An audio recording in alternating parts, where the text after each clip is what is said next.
ang dagit abay damang-dama sa'king kalam ng punong-puno ng pananabik at ng kabalalim sa'king bawat paghinga nakatitig lamang sa iyo. Nagpapasalamat ako kay Lord kasi after mga failed relationship in the past, finally may isang Eric na hindi sumuko sa akin. Hahagkanan, di ka bibitawan, wala na akong mahihiling pa. Ikaw at ikaw. I'm so blessed na siya yung mapapangasawa ko dahil he is responsible, loving, sweet, caring, and also thoughtful.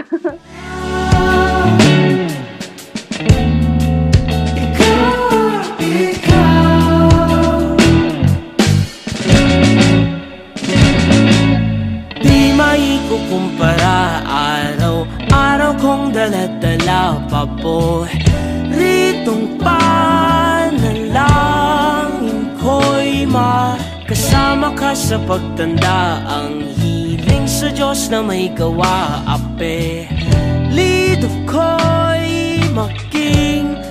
Pinapangako ko na suportahan kita sa anumang desisyon na gawin mo.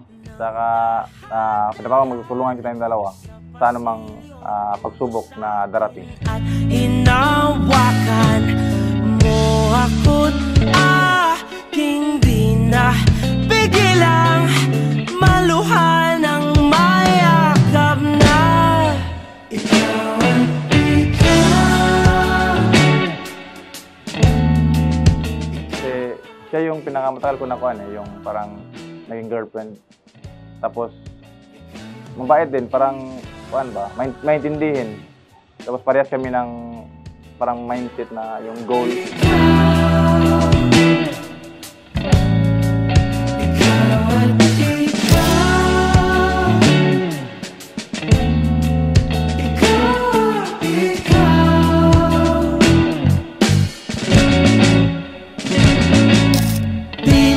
Kumpara, araw-araw kong dala-dala pa po ritong panalangin ko'y kasama ka sa pagtanda, ang hiling sa Diyos na may gawa, apelido ko'y maging iyo.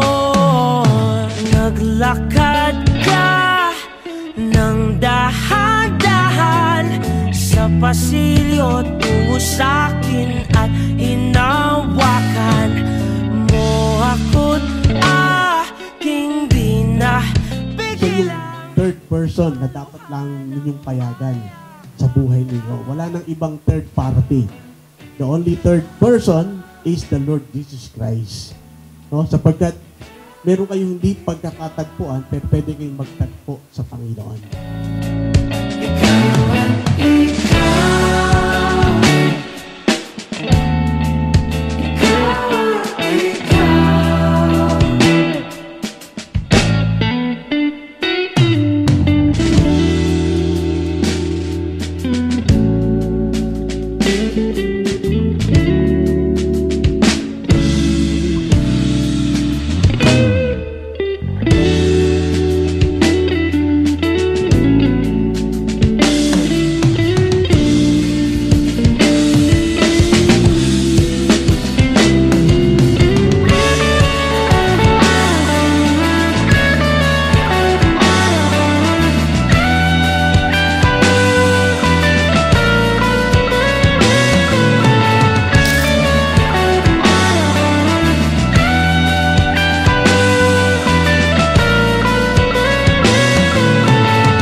pinakahintay na araw natin. Alam mo na 3 years na na-delay yung kasal natin, pero finally, niloob ni Lord na niloob ni Lord na matuloy din yung kasal natin. I will remain faithful kahit na nasa barko ka. Until the day I die, I will be your wife. And you are my husband.